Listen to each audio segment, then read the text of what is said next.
The church bells tolled with a hollow rhythm, each note stretching across the small town like a wound that refused to close. People gathered in hushed clusters, their whispers stitched together by grief and curiosity. The coffin rested at the front of the aisle, polished wood gleaming under the pale light. Photographs of Richard, husband, father, respected businessman, stood propped beside it, smiling as though he were still alive. Clara stood nearest to the coffin, her figure cloaked in black from head to toe. A heavy veil fell across her face, shadowing her expression from the mourners who leaned forward, desperate to glimpse the woman who had lost her husband so suddenly. Her gloved hands trembled against the rosary beads she clutched, but her eyes, sharp beneath the lace, betrayed a calm that unsettled those who dared look too closely. Beside her stood Elena, Richard's daughter from his first marriage. At 22, she looked fragile, her grief written plainly in the red rims of her eyes and the tremor in her voice as she greeted visitors. She kept glancing at Clara, expecting to see the same raw pain mirrored in her stepmother's face. But all she found was stillness, a performance of sorrow that never reached the depth of true mourning. The priest's words filled the air with solemn weight. He spoke of Richard's kindness, his generosity, the sudden tragedy of his passing. Elena bowed her head, tears spilling freely. Clara dabbed at her cheeks with a folded handkerchief, careful, practiced, as if she were checking off a box on a list of appearances to maintain. Elena felt the difference most keenly when people approached the grieving family. Old friends clasped her hands, their condolences warm and sincere. But when they turned to Clara, they hesitated, speaking with forced reverence. Clara responded with poised nods, a quiet "thank you" here and there, her voice ever breaking, her composure intact. Some admired her strength. Elena, watching closely, only saw distance, an invisible wall between her stepmother and the grief she claimed to carry. After the service, as pallbearers lifted the coffin, Elena's chest tightened. She whispered, "Goodbye, Dad," her voice cracking under the weight of the finality. Clara remained rigid, her hand resting lightly on the polished wood, the gesture strangely hollow, like someone rehearsing the role of a widow in a play. Outside the church, the autumn wind tugged at their clothing, scattering leaves across the cemetery path. The mourners followed the procession, their murmurs blending with the rustling branches. Elena noticed the way Clara's veil fluttered, revealing a fleeting glimpse of her eyes. Dry, cold, calculating. At the graveside, as earth began to fall against the coffin, Elena's sobs broke free. She clutched her arms around herself, every thud of soil echoing like a blow to her chest. Clara stood motionless, lips pressed into a thin line, her expression unreadable beneath the veil. A few mourners glanced uneasily in her direction, but no one dared voice what they saw. When it was over, Clara slipped her arm through Elena's, guiding her away from the grave. Her touch was soft, but carried a firmness that made Elena feel less comforted and more controlled. "You must stay strong now," Clara murmured, her tone smooth, almost commanding. Elena nodded weakly, though unease prickled her skin. There was something in Clara's voice that sounded rehearsed, practiced, like she had prepared these lines long before the funeral began. As they reached the waiting cars, Elena stole one last glance over her shoulder at the fresh mound of earth covering her father. A storm brewed inside her, one that grief alone could not explain. And as Clara tightened her grip, steering her toward the darkened house, I would return to, Elena realized that the funeral was only the beginning of a story that had not yet revealed its darkest truths. The ride home from the cemetery was silent, except for the steady hum of the car engine.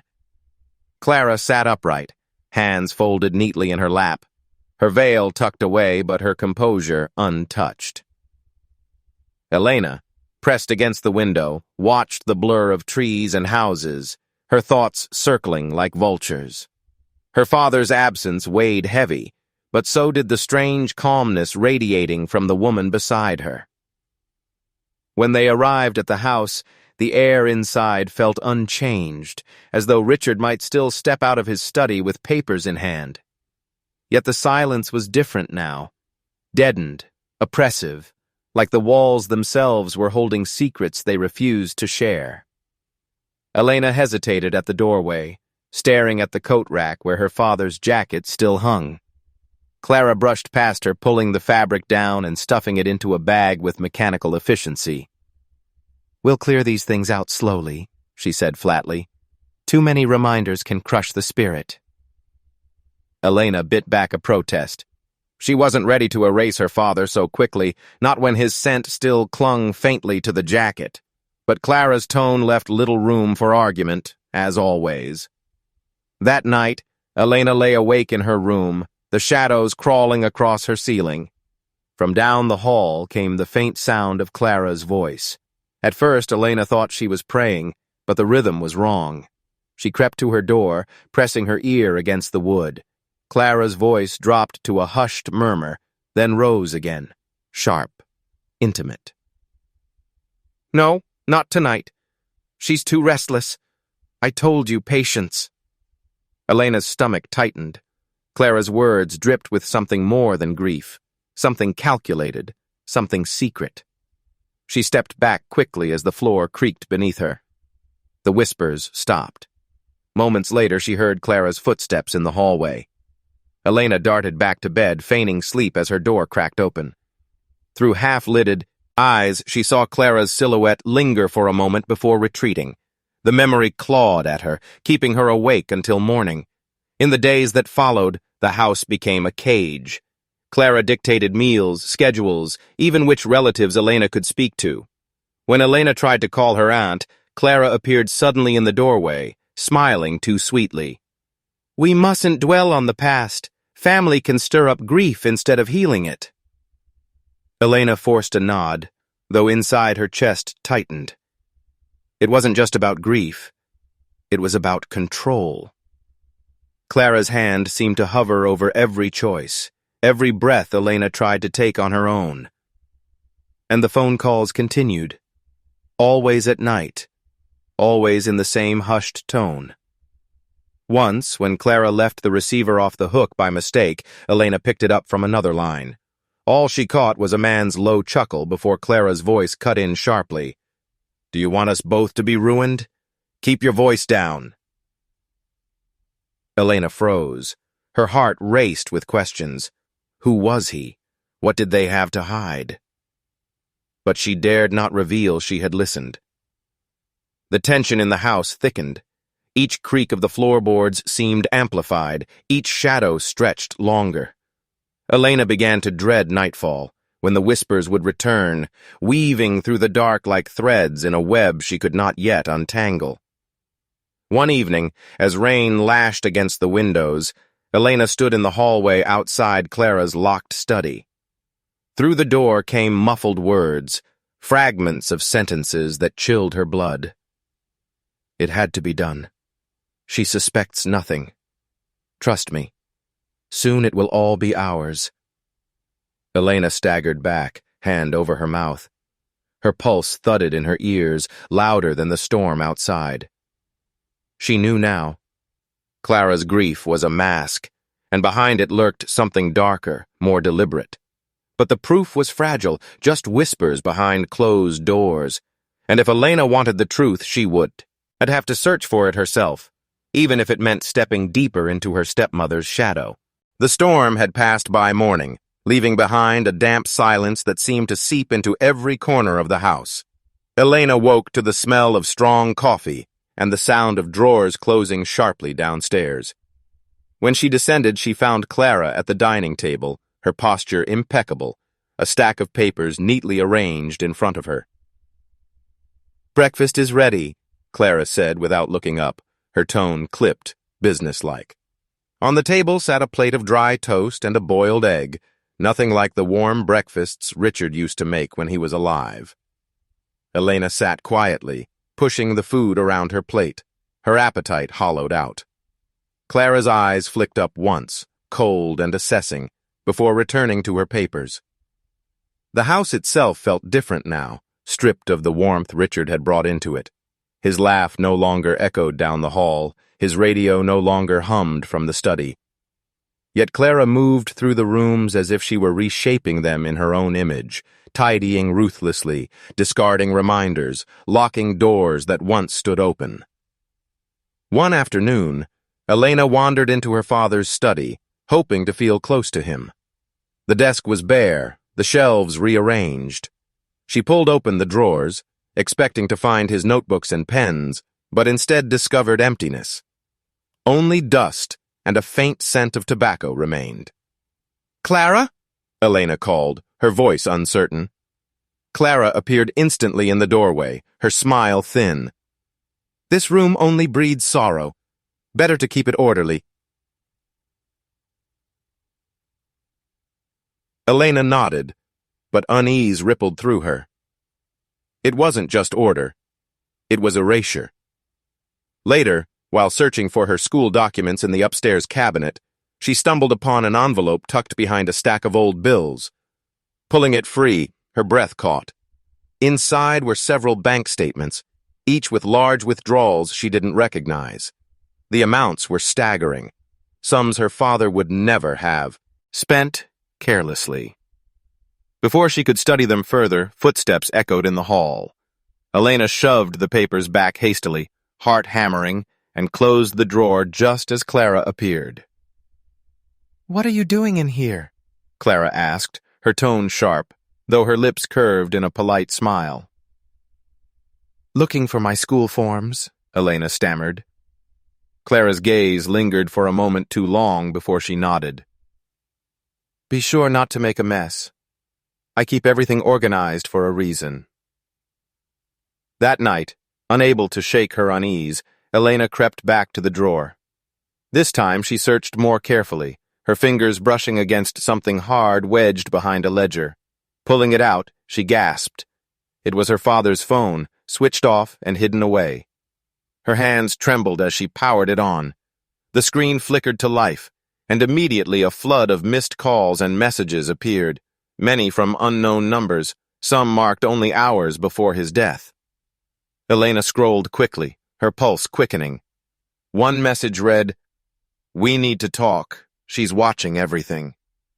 Another, "Don't trust her." Before she could read further, Clara's footsteps sounded on the stairs. Panic surged through Elena. She switched the phone off, shoving it into her pocket. The door creaked open, and Clara's silhouette filled the frame. "Still awake?" Clara's voice was smooth, but her eyes darted around the room as though searching for something. "I couldn't sleep," Elena whispered. Clara studied her a moment, then gave a soft, false smile. "Grief does that. Try to rest." She closed the door, but Elena didn't miss the way her gaze had lingered on the desk, like she knew something had been moved. Elena waited until the house fell silent before pulling the phone back out. She clutched it tightly, her only thread to the truth. Somewhere in those messages lay answers her father had left behind. But as she stared at the darkened screen, dread settled over her. Clara wasn't just strict, she was hiding something. And Elena knew the whispers in the night were only the beginning. Elena barely slept after finding her father's phone. The messages haunted her dreams, fragments of words echoing like ghosts. "She's watching. Don't trust her." When she finally drifted into uneasy rest, she awoke with the sharp sense that someone had been standing over her bed. The morning light did nothing to ease that feeling. Clara moved through the house with her usual composure, preparing tea, arranging flowers, flipping through the newspaper as though she had nothing to hide. But Elena noticed every detail, the way Clara's hand tightened on the handle of the kettle when she thought no one was looking, the way her eyes flickered toward Elena's pocket, as though she somehow knew the phone was there. That evening, the house fell into its familiar hush. Rain tapped against the windows, and the floorboards creaked softly as Clara paced the hallway. Elena sat curled in her bed, pretending to read, but her ears strained at every sound. Then, faintly, she heard it. The low murmur of Clara's voice. She rose, barefoot, careful not to make the boards groan. Following the sound, she crept toward the kitchen. Clara stood near the back door, her body angled toward the shadows, phone pressed to her ear. Her tone was hushed, but carried a sharpness Elena had never heard before. "Yes, I told you already. Everything is under control. She doesn't know a thing." Elena's breath caught. Clara's voice dropped further, softer, but Elena leaned closer, her pulse racing. "No, not yet. We have to wait.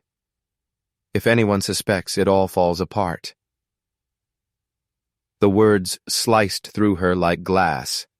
Elena clung to the wall, pressing herself into the dark. Clara paused, listening, then her tone shifted, warmer, almost tender. "I miss you too, but you have to be patient. Soon we'll have everything we wanted." Elena's chest tightened. A lover. Clara was speaking to a man, her voice laced with intimacy, no widow who should possess so soon after her husband's death. The pieces in Elena's mind began rearranging themselves into something dangerous. Her father's sudden collapse, the hidden bank statements, the locked drawers, none of it felt accidental anymore. Clara's laughter, a soft, private sound, echoed faintly in the kitchen. Elena backed away, careful not to draw notice. She returned to her room, closing the door silently, though her hands shook so hard she nearly fumbled with the handle. She pressed the phone she had hidden against her chest as if it could steady her heart. Lying in the dark, she replayed what she'd heard. The man's identity remained a shadow, but Clara's words had revealed too much. "Soon, we'll have everything we wanted."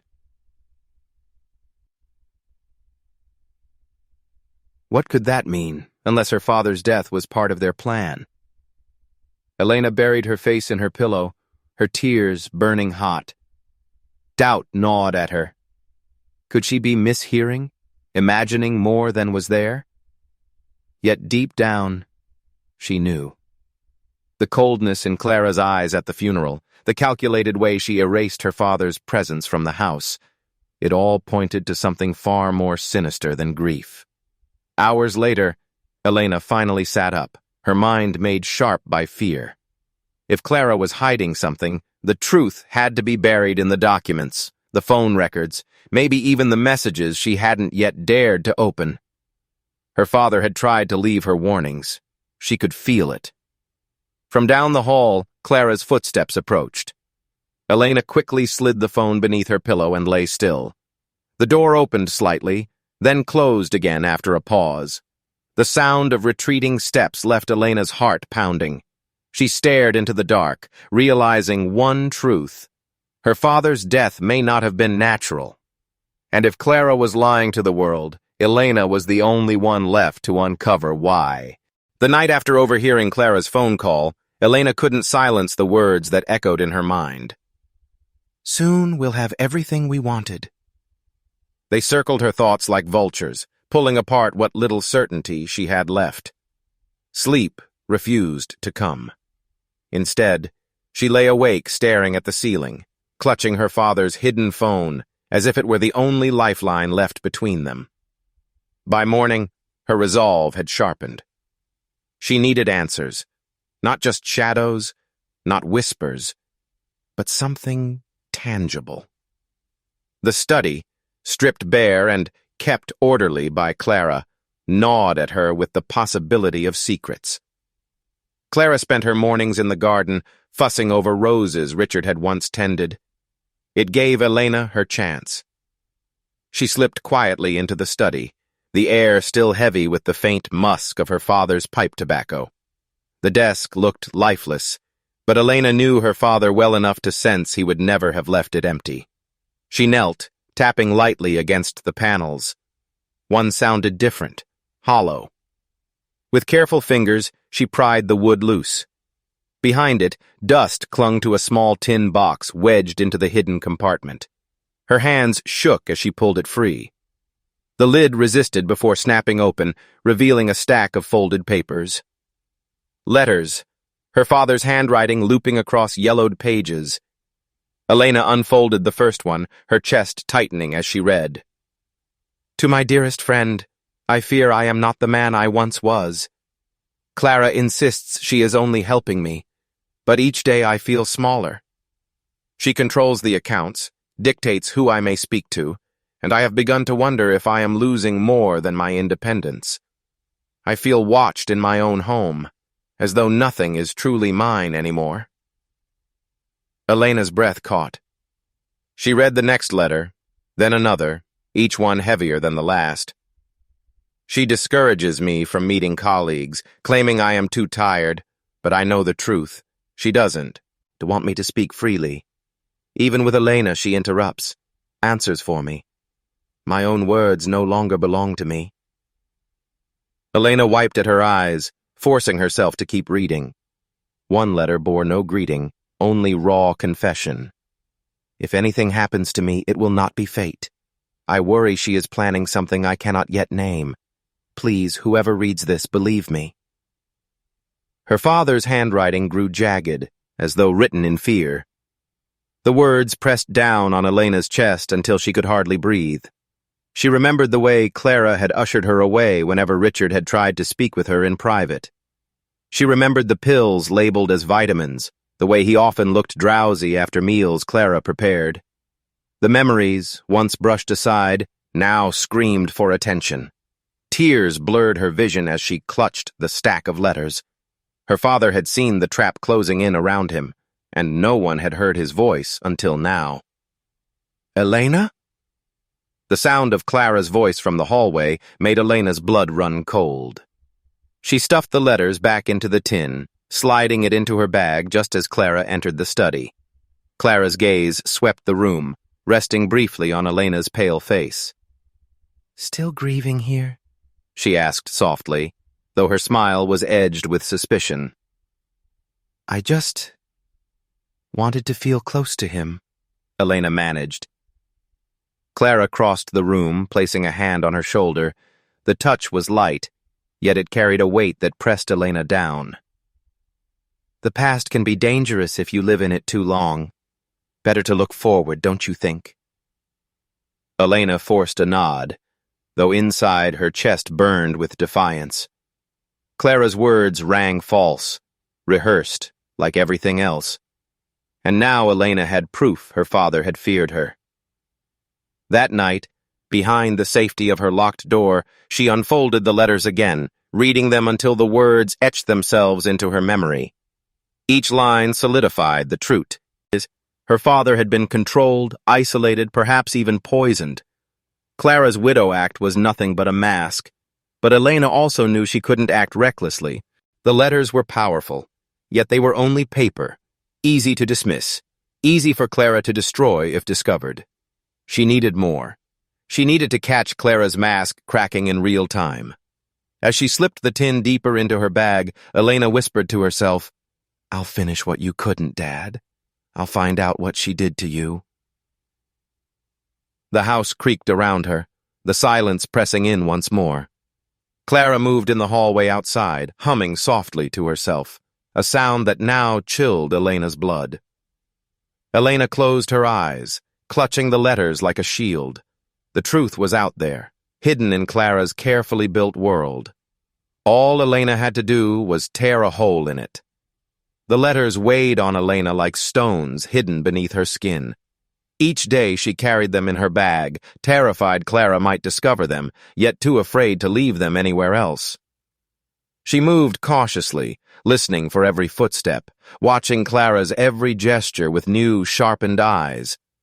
At first, Clara seemed unshaken, her poise intact, her voice calm. But soon, Elena began to notice fissures forming in her stepmother's perfect exterior. It began with small slips. One morning at breakfast, Elena asked about the bank withdrawals she had glimpsed in the hidden statements. Clara froze, spoon hovering mid-air. For a heartbeat, her eyes darkened before she forced a smile. "Your father wanted me to handle the finances," she said smoothly, but her tone carried a sharp edge. "You wouldn't understand. It was complicated." Elena pressed gently. "But why so many withdrawals at once?" The spoon clattered against the bowl. Clara's face hardened. "Are you accusing me of something?" Her sudden flare of anger made Elena shrink back. Then, just as quickly, Clara's expression softened. She reached across the table, brushing Elena's hand with icy fingers. "Oh, darling, forgive me. We're both so tired. I shouldn't have raised me—" A voice. The whiplash between rage and sweetness left Elena unsettled. She recognized it now, the cracks in Clara's mask. In the days that followed, those cracks widened. Clara muttered to herself more often, pacing the halls with restless energy. Elena once caught her in the bathroom, staring into the mirror, repeating lines in a measured tone. "They'll believe me. They always do. I'm a widow. I'm grieving." Her reflection stared back, lips moving in tandem, as though she were practicing a role for an audience. Elena stood frozen in the doorway, the hairs on her arms rising. Clara turned abruptly, her eyes flashing. "What are you doing there?" she snapped. I needed the towel," Elena stammered. Clara's expression shifted again, a smile plastered across her face. "Of course, dear. Here." She handed her the towel. The moment dissolved as though nothing had happened. But Elena couldn't unsee it. Clara was rehearsing, preparing herself for scrutiny that had not yet arrived. It confirmed what Elena feared. Her stepmother expected to be questioned. The outbursts grew sharper. When Elena forgot to put away the dishes, Clara's voice cracked like a whip. "Do you think this house will run itself?" Moments later, she was offering Elena tea, humming softly as if her rage had never surfaced. Elena learned to tread carefully, answering in measured tones, pretending to believe Clara's every word. But behind her careful silence, she catalogued each slip, each contradiction, each sign that the woman in front of her was unraveling. One evening, while Clara prepared dinner, Elena lingered by the kitchen door. Clara spoke again in hushed tones, not into a phone this time, but to herself, as though rehearsing. "No one can prove it. She knows nothing. I did what I had to do." Her knife sliced rhythmically through vegetables, the words punctuated by each sharp cut. Elena's stomach churned. Clara was unraveling not just in private, but in plain sight, her control slipping. That night, Elena wrote in her journal, her father's letters spread out beside her. "She's breaking. The mask won't last much longer." As she closed the notebook, she felt both fear and resolve settle in her bones. Clara's sweetness was a facade, her rage a warning. Something darker pulsed beneath it all, and Elena knew if she pushed at the mask just enough, it might finally shatter, revealing the truth Clara had buried. Elena had long suspected Clara was hiding something. The late-night whispers, the slips in her rehearsed lines, the sudden mood swings, they all hinted at secrets gnawing beneath her polished surface. But nothing prepared her for the truth she uncovered when the mask cracked wide open. It began with a phone call. Elena had crept past Clara's door late one evening, just as her stepmother's voice dropped to a hushed whisper. "Tomorrow night. The same place." There was a breathless pause, followed by a soft laugh Elena had never heard before, girlish, intimate, almost shy. The next day, Clara moved with unusual anticipation. She dressed with more care than usual, dabbing perfume at her wrists, fixing her hair with restless precision. To anyone else, it might have seemed like an attempt to mask grief with self-care. But Elena, now attuned to every false note, recognized eagerness pulsing beneath the surface. When Clara left the house that evening, Elena followed. She kept a safe distance, her pulse racing, her steps careful in the dark. Clara drove out of town, down a long stretch of highway that ended at a roadside motel, one of those places where secrecy thrived, its neon sign flickering like a warning. From the shadows across the street, Elena watched. Clara parked, adjusted her coat, and hurried toward one of the doors. Before she could knock, it opened, and a man stepped out. His face was unfamiliar, but the way Clara's body moved toward his was unmistakable.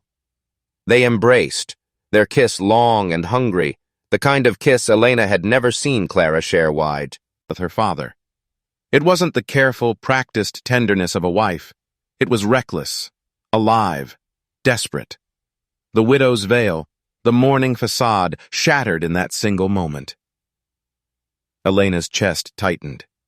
Her father's warnings in the letters echoed in her ears, his fear of isolation, of being manipulated, of being watched. And now she understood. Clara hadn't just controlled him. She had betrayed him long before death silenced him. The couple slipped into the motel room. Elena crept closer, her body trembling with a mix of fury and dread. From a narrow gap in the curtain, she glimpsed them inside. Clara sitting on the bed, laughing, the man's hand resting on her thigh as though they had shared this intimacy countless times before. "You should have seen their faces at the funeral," Clara whispered, her laughter muffled but sharp enough to pierce Elena's ears. "They all believe me. Every last one." The man chuckled. "They always do. You're perfect when you play the grieving widow." The words struck Elena like a blade. She staggered back, her nails digging into her palms until her skin burned. There was no more room for doubt. Her stepmother's grief was nothing but theater, a performance perfected for the world. Elena stayed only long enough to hear the low murmur of continued laughter, then slipped back into the shadows. The night air felt colder, heavier, as she hurried toward the safety of distance. She didn't dare let them see her. Not yet. Her mind raced with questions she couldn't silence. How long had this affair been going on?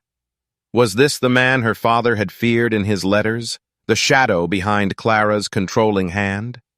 And most terrifying of all, had her father's death been convenient for them both?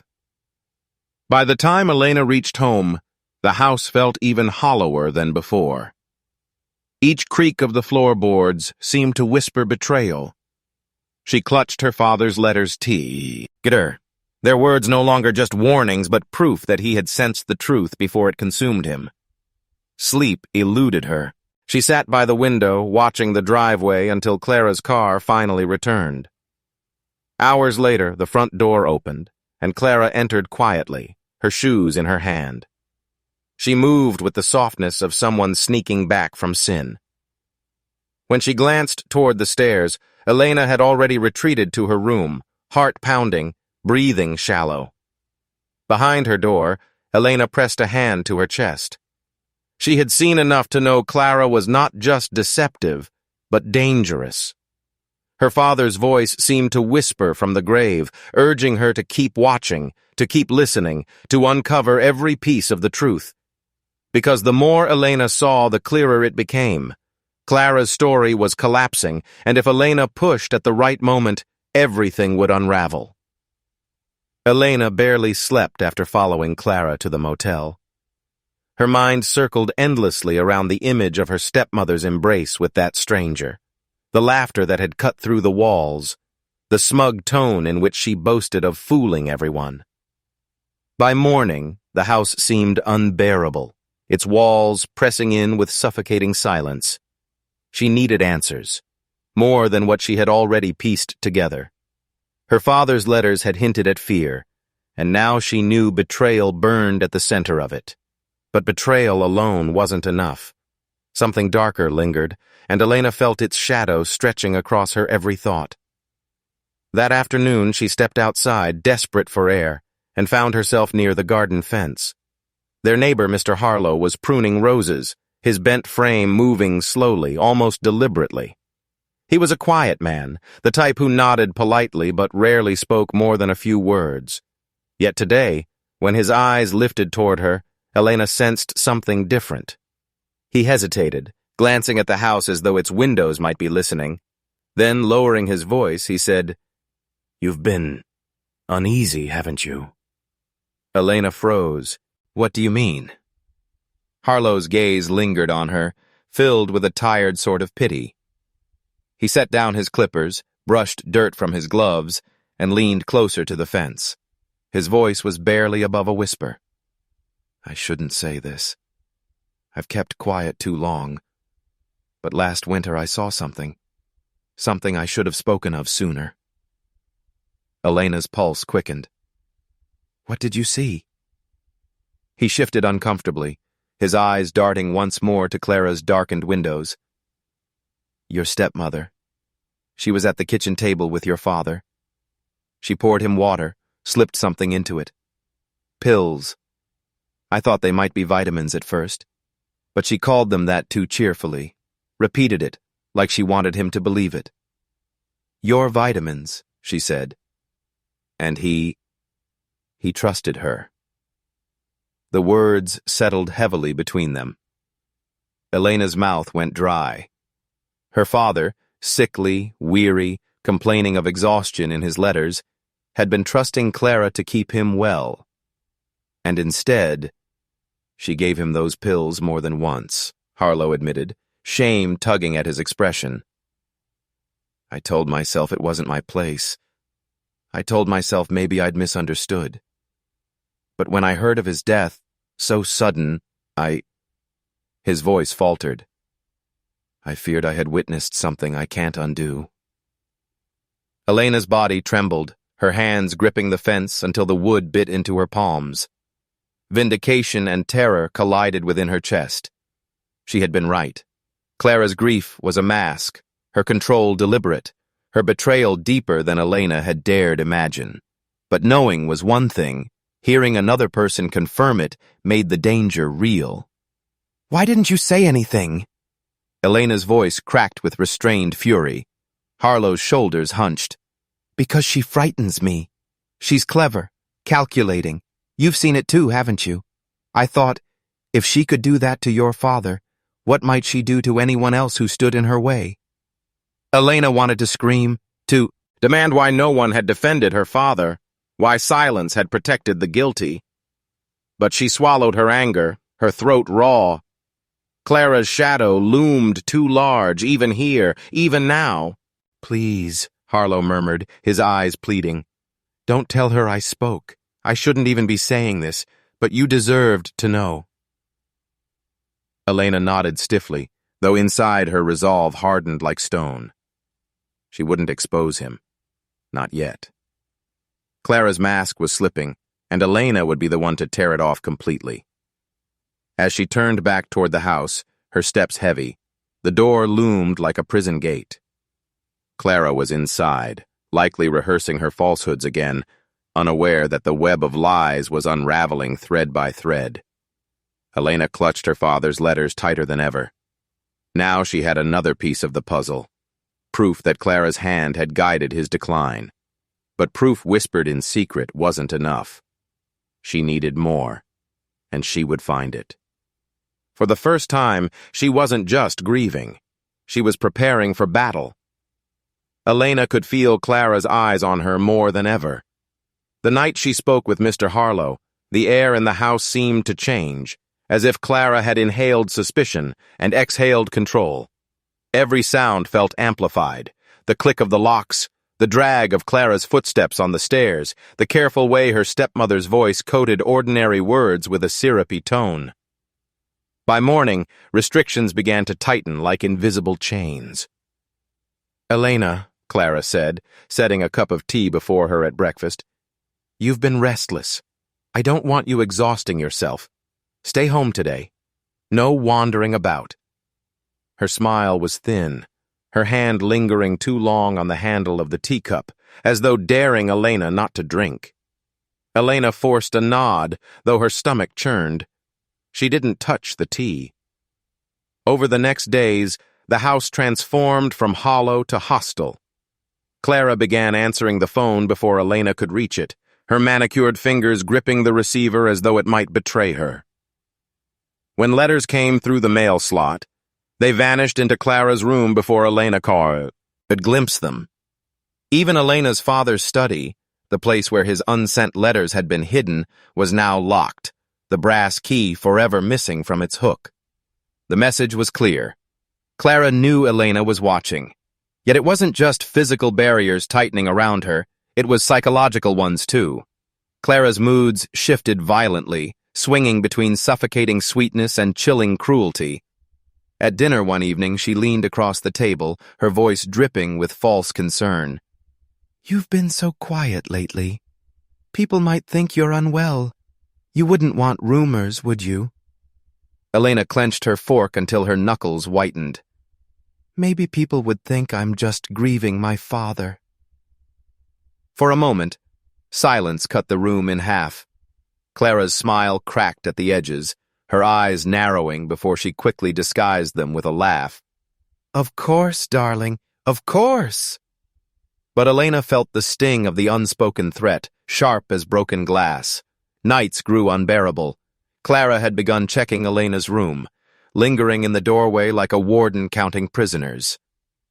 Elena pretended to sleep, her breaths measured and steady, while Clara's gaze swept across the room searching for something, anything, that might betray rebellion. It was in those nights that Elena felt her mind fraying, the weight of secrets pressed down harder than ever. She remembered her father's words in the letters, his fears of being isolated and controlled, and realized with mounting dread that she was now walking the same path. One evening, Clara caught Elena near the locked study door. "Looking for something?" she asked softly, too softly. Elena spun, her pulse hammering. I thought I heard something inside." Clara stepped closer, the key glinting briefly in her hand before she tucked it into her pocket. "There's nothing for you in there anymore. You should focus on your future, not dwell in the past." Her words stung, not just for their cruelty, but because they hinted Clara knew exactly what Elena had already uncovered. After that, Elena felt watched even in her own skin. Her phone disappeared from her nightstand. The laptop her father had once given her was gone by morning. Every trace of independence was systematically stripped away. The walls of the house seemed to close in tighter each day, Clara's control suffocating her like a slow, deliberate strangulation. And yet, beneath the weight of fear, something else burned brighter. Defiance. Elena refused to surrender. She began hiding scraps of evidence wherever she could, the copies she made of her father's letters, the scribbled notes of Clara's phone calls, the times she left and returned. Every detail became ammunition, but the psychological battle was wearing her thin. Some nights she sat at her window, staring into the dark, feeling tears slip silently down her face. She wanted to scream, to run, to shatter every lock and every lie. Yet she stayed, because leaving meant surrender, and surrender meant Clara would win. The breaking point was no longer a distant threat. It was here, circling her like a predator, waiting for one final push. And Elena knew it would come soon. The days of surveillance wore Elena thin, but also sharpened her resolve. Clara thought she had full control, doors locked, calls intercepted, movements restricted. Yet she underestimated the quiet strength of someone pushed to the edge. Elena had reached her breaking point, but instead of collapsing, she began to fight. The idea came late one night as she lay staring at the ceiling, listening to the faint sound of Clara pacing in her room across the hall. The memory of her stepmother's laughter at the motel haunted her, along with Harlow's trembling confession. Proof whispered was not enough. Clara's facade was too strong, her manipulation too practiced. If Elena wanted to destroy it, she needed evidence. Undeniable, unshakable evidence. The opportunity arrived sooner than expected. Clara slipped into her ritual of late-night phone calls, her voice low, intimate, tinged with hunger that no widow should possess. Elena, pretending to be asleep, listened carefully.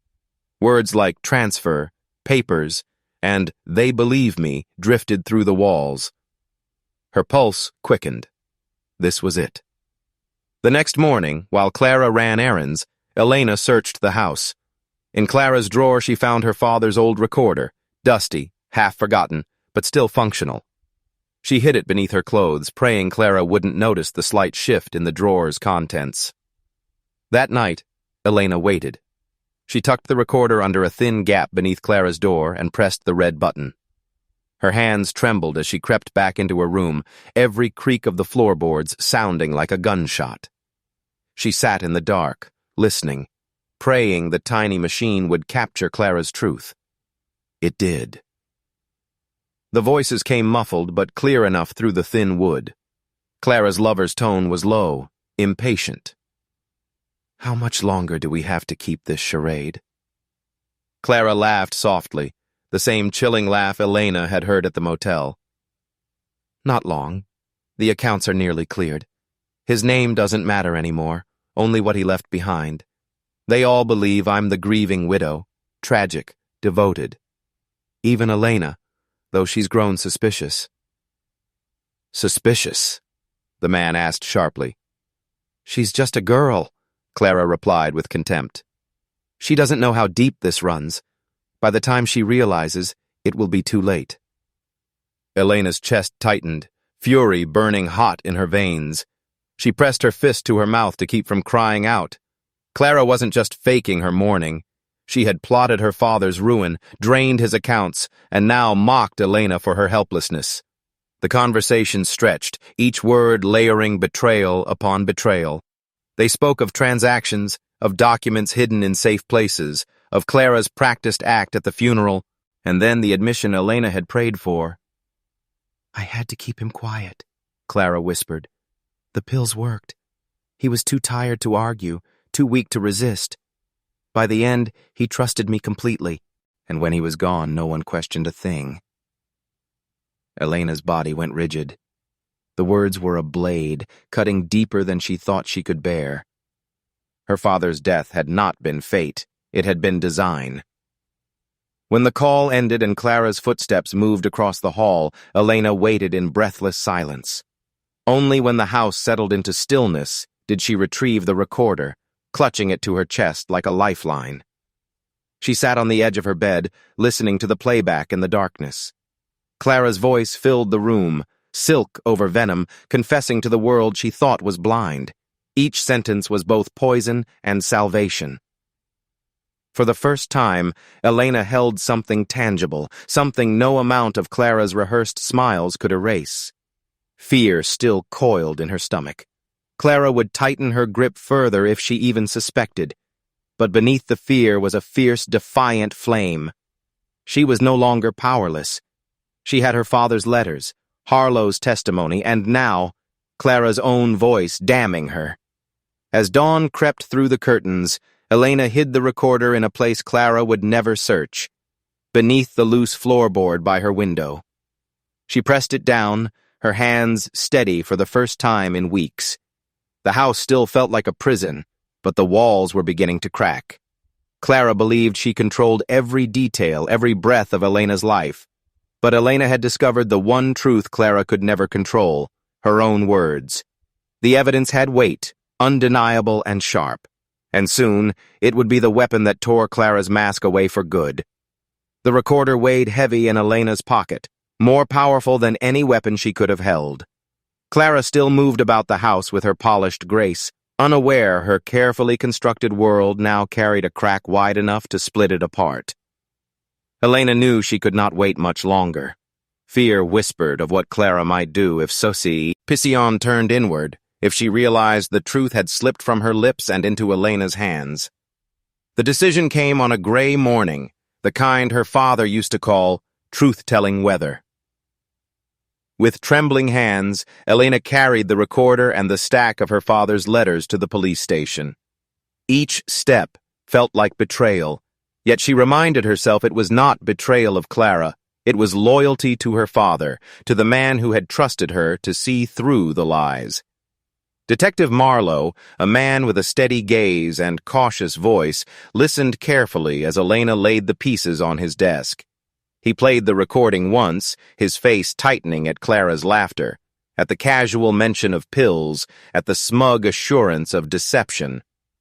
By the end, his pen tapped rhythmically against the pad. "This," he said quietly, "is enough to open the door." 2 days later, the knock came at the house. Clara opened it with her practiced smile, only to freeze as uniformed officers stood on the porch. Elena watched from the stairs, her heart hammering, as Clara's composure faltered for the first time in weeks. "What is this about?" Clara demanded, her tone a mix of indignation and disbelief. "Clara Whitford," Detective Marlowe said, stepping forward. "We need to speak with you regarding the circumstances of your husband's death. We have reason to believe you were not truthful." Clara's laughter spilled out, brittle and sharp. "That's absurd. I'm a widow grieving my husband. Ask anyone, ask the community. They'll tell you how I've suffered." But when Marlowe produced the recorder and pressed play, the room transformed. Clara's own voice filled the silence, dripping with arrogance, confessing every detail she thought was hidden. The color drained from her face. "That's manipulated. It's not real," she stammered, but her hands shook as they reached for the table. Her eyes darted toward Elena, burning with realization. You did this." Elena stood her ground, though her knees trembled. "No," she whispered. "You did this. To him. To us." Clara's mask crumbled then. Rage twisted her features, replacing grief with naked hatred. "You ungrateful child," she hissed as officers took her arms. "Do you think they'll care about your tears? You've destroyed everything." But her words no longer held power. The officers tightened their grip, reading her rights as they led her from the home she had poisoned with lies. Her protests echoed down the hall, a widow's performance unraveling at last. The silence afterward was deafening. Elena collapsed onto the stairs, tears streaming unchecked. Justice felt sharp, not clean, necessary, yet devastating. The house seemed to sigh, as though finally freed of its suffocating weight, but in its emptiness, grief still lived. Days later, Elena stood at her father's grave. The autumn wind tugged at her hair, carrying with it the scent of damp earth. She traced the letters of his name carved in stone, her chest aching with both pride and sorrow. "They know the truth now," she whispered. "She can't hurt anyone else." Yet her voice wavered. For every ounce of justice won, a shard of family was lost. Clara had been a monster, but she had also been the woman Elena once called mother. Betrayal had stolen not only her father's life, but also the fragile bonds of a family that could never be repaired. Elena knelt, placing her father's letters beside the grave. They were no longer just warnings or desperate confessions. They were vindicated truths. As the sun broke weakly through the clouds, Elena stood taller. She carried scars, but she also carried the strength of having seen the mask fall away. Justice had come, not in triumph, but in shadows. Messy, incomplete, yet undeniable. And in those shadows, Elena promised herself she would carry her father's memory forward, no longer silenced by fear, no longer bound by Clara's lies.